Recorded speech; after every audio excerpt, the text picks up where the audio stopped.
Last night, I started off by researching Hooters getting bankrupted by private equity and ended up uncovering the next 2008 level economic collapse. And they're hiding the bubble inside a private equity black box that makes it almost impossible to see what they're doing. Almost. This time, they're not going to collapse the banks and make it too big to fail. They're going to bankrupt the entire American pension system. I'm almost too afraid to make this video, but it has to be done, so let's get into it. In 2008, investors and bankers were able to crash the world's economy by engaging in risky, unethical bets and investments, and they did it right out in the open.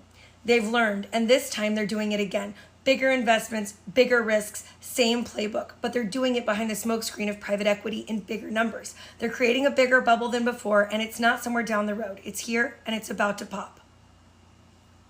You see, for the last month, I've been trying to figure out why these companies that private equity had acquired were failing even though they were still succeeding. Joann's 97% of their stores are still profitable, and yet they're still bankrupt. But they weren't bankrupt a year ago, and they still had the debt that private equity had stacked on them a year ago. So I wanted to know what changed. The same thing with Hooters. The same thing with... Now in 2024, private equity bankrupted 110 businesses. And that was almost double their previous record. There had been huge increases in the amount of bankruptcies each year over the past 3 years. But I didn't know what had changed because private equity had held many of these businesses for several years and they were still succeeding. Until I got my hands on an economic report and an article and found a term that nobody could explain to me. The term was back floating rate loans. I didn't know what that meant, and no article would explain it to me. So I had to go and do research in the financial prospectuses of a bunch of financial investment firms. Guys, in the last few years, private equity has taken out $3.8 trillion in adjustable rate loans. These are adjustable rate loans. These private equity firms took out adjustable rate loans. And so for the last 3 years, as our interest rates have gone up, every 30 to 60 days, the money due on the loans they stacked on top of these companies has gone up every 30 to 60 days. That's why these successful companies that private equity had acquired are suddenly bankrupt, even though they're still making money. They're bankrupt because they're paying adjustable rate loans. But it doesn't stop there. It gets so much worse because my next question is, why are the banks willing to give these risky loans to these private equity firms knowing it's going to cause them to fail? And the answer is because the banks aren't going to keep them on their books. The banks are immediately repackaging these adjustable rate loans as something called CLOs, right? Which are then packaged and sold off to our pension funds as really great debt. And they tell them that it's a diversified portfolio. Are you hearing The Big Short in real time? Literally, all of these companies are getting bankrupted in greater and greater numbers. And all of this debt is adjustable rate. And all of the bankruptcies are skyrocketing in this direction. And now, if you look at this graph, you can see that aside from 2020, which is obviously an anomaly, right now, private equity, that's the yellow section, has double the highest number of bankruptcies they'd ever had prior to last year. And that number is climbing this year, $3.8 trillion. $3.8 trillion in this debt, okay?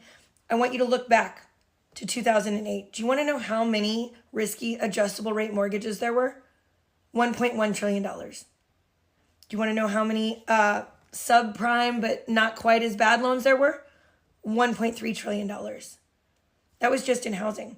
In the $3.8 trillion held by private equity, they own the largest shares of the home ownership market in the United States, but they also own the daycares. They own the veterinary clinics. They own the pet stores. They own the nursing homes. They own the emergency rooms. They own the doctor's offices, the orthodontists. They own the builders. They own the HVAC companies.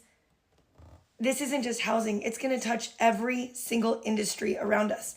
And that is why, if this were a free market and private equity had not exploitatively gotten involved, if we had a free market and we could see what they were doing, these companies would be succeeding. If this were actually a free market, these companies would be succeeding.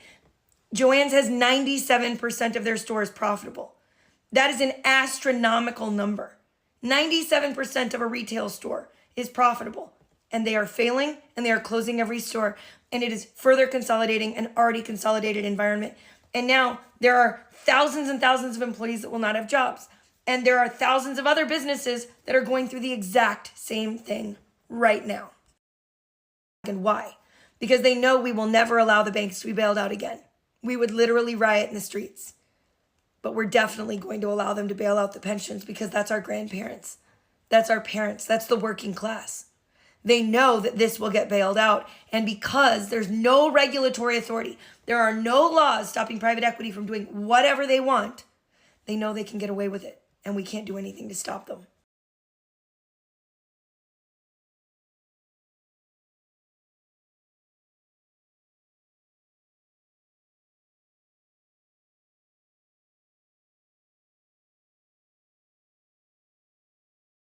The most important thing you need to understand is this wasn't done by accident. This was done by blatant, intentional greed.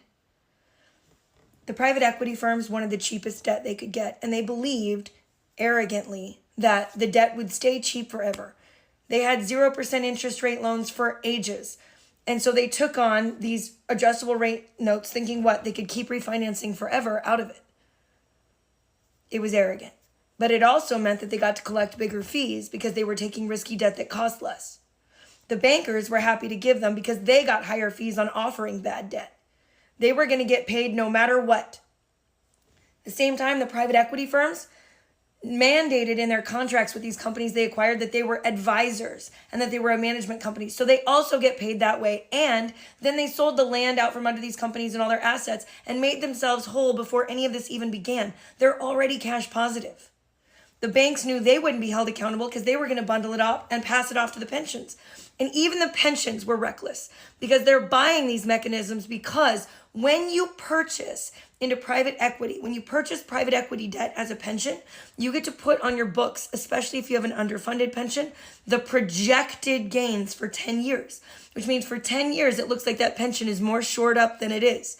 And at the end of that 10 years, when it's time for that fund to close out, suddenly then all of the bad debt comes crashing down on the pension. But at that point, there's a new leader on the pension fund and they've kicked the can down the road. So even they were reckless. But at the bottom of all of this is the bankrupting of the fabric of our society. We are losing our businesses. We are losing our doctors. We are losing our orthodontists. We are losing our nursing homes. We are losing our funeral homes. And one by one, they're going to fall under the weight of this really horrible adjustable rate debt. And nobody is talking about it. I could only find 2 articles in very obscure financial magazines that even talk about these back floating rate loans. I have never been more terrified. And I talk about private equity a lot. I have a lot to say. But right now, all I want to do is get someone to pay attention that can make a difference in this because we have a problem. We're not without any hope at all. Right now, private equity is only allowed to be this exploitative because they exist under something called the carried interest loophole, something that multiple Congresses have tried to close, but private equity continues to bribe politicians to fail to actually achieve. Trump, 3 weeks ago, said he wanted to close the carried interest loophole. I thought he was doing it as a fundraising maneuver. But he's doubled down on it repeatedly. If we can make enough noise about this, maybe we can get him to actually see it through and end private equity's stranglehold on our population. There's so much more that we have to go through, so this is going to be a multi-part series. But if you're new here, my name is Tiffany. We work together to fight private equity and save small businesses in our community, and it's going to take every single one of us to do so. So do all the things and stick around. I'm so glad you're here.